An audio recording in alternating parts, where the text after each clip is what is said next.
Good morning. నేను మీ కామేశ్వరరావు. ఈరోజు మనం బెంగళూరు నుంచి కదిరి లక్ష్మీ నరసింహస్వామి అంటే నవనరసింహంలో ఒకళ్ళైనటువంటి లక్ష్మీ నరసింహస్వామి దగ్గరికి చూడడానికి బయలుదేరుతున్నాం.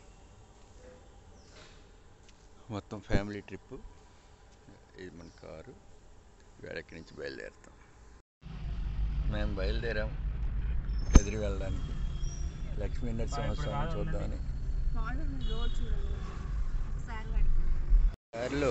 దారిలో వచ్చేటప్పుడు విష్ణు భవన్ అని ఈ కదిరికి వెళ్ళే దారిలో ఉంది హోటల్. విష్ణు భవన్ చాలా బాగుంది. కొంచెం ఎక్స్పెన్సివ్ అయినా కానీ మిడిల్ క్లాస్ కొంచెం ఎక్స్పెన్సివ్ అనిపిస్తుంది, కానీ వెళ్ళొచ్చు. తినడానికి అది బాగుంది. మొత్తానికి ఒక 3 గంటల జర్నీలో కదిరి చేరాం. వచ్చి కారు అంతా పార్క్ చేసుకుని గుడి దగ్గరికి వెళ్తున్నాను.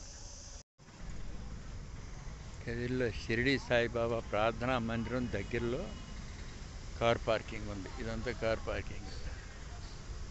60 రూపీస్ పార్కింగ్ తీసుకుంటున్నారు.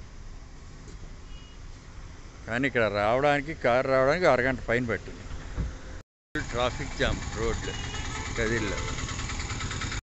ఇంత ట్రాఫిక్ దాటుకుని వచ్చిన తర్వాత కదిరి లక్ష్మీ నరసింహస్వామి గుడి. దీన్ని శ్రీమద్ ఖాద్రి లక్ష్మీ నరసింహస్వామి వారి దేవస్థానం అని ఇచ్చేసి అక్కడ బోర్డు.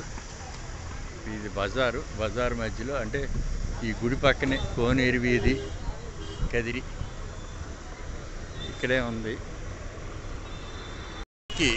4 గోపురాలు ఉన్నాయి. మనం పడమట రాజగోపురం నుంచి ఎంటర్ అవుతున్నాం. చూసారా పేరు ఖాద్రి లక్ష్మీ నరసింహస్వామి అని.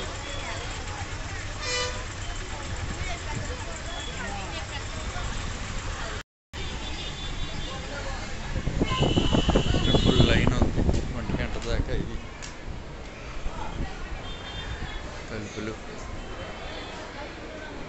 చూసారా, ఇదంతా ఫుల్ లైన్. ఇదంతా దర్శనానికి. ఇది పూర్తిగా గోపురం. ఇలా స్వామివారి దీంట్లోంచి ఎంటర్ అవ్వడానికి.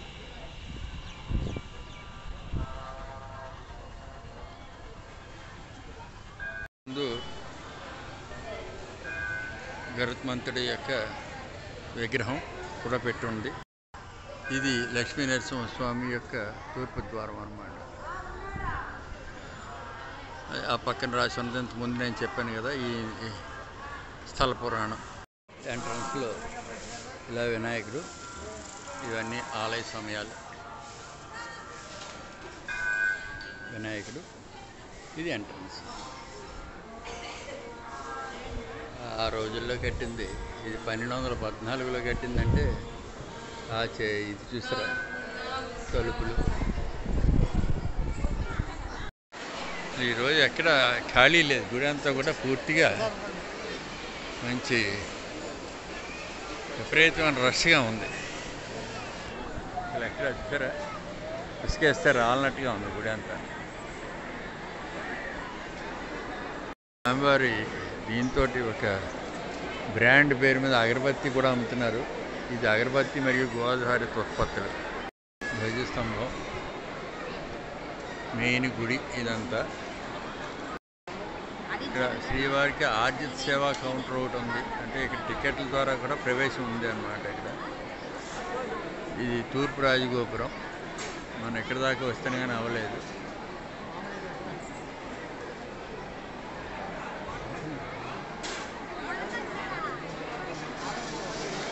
ఇది మిగిలిన గుడి.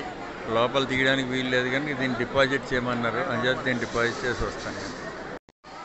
ఇలాగా గుడిలో చూస్తే కనుక ఇక్కడి నుంచి పైన అంతా దశావతారాలు చెక్కి ఉన్నాయి. లోపల సీతారామస్వామి, సీతారాముడిది ఆలయం. ఆలయ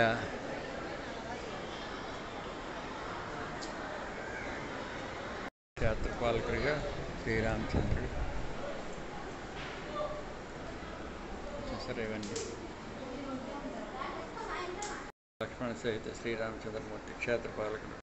శ్రీ స్వామివారి రాజ్య సేవా టికెట్లు. గోవిందరాజ స్వామివారి ఆలయం ఇది ఇంక ఇప్పుడు మళ్ళీ సాయంత్రం 5 దాకా తెరవరు.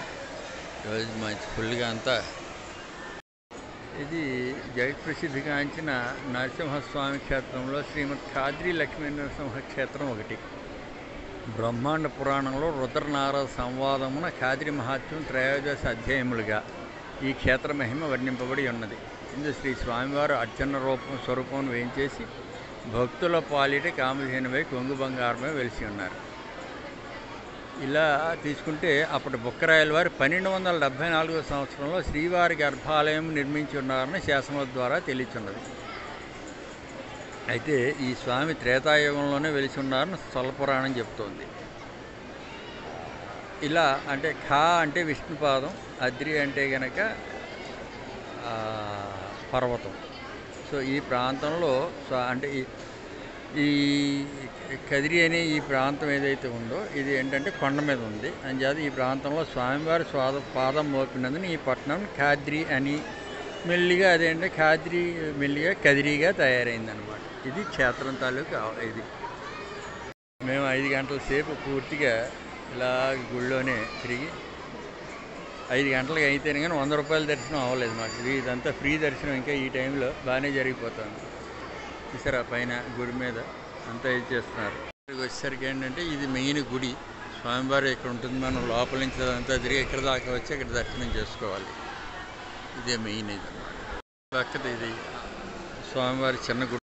అలాగే ఇక్కడ లోపల జమ్మి చెట్టు, తర్వాత అశ్వత్థ వృక్షం అంటే రావి చెట్టు చుట్టూ ఇక్కడ పిల్లల కోసం వాటి కోసం ముడుపులు కట్టుకుని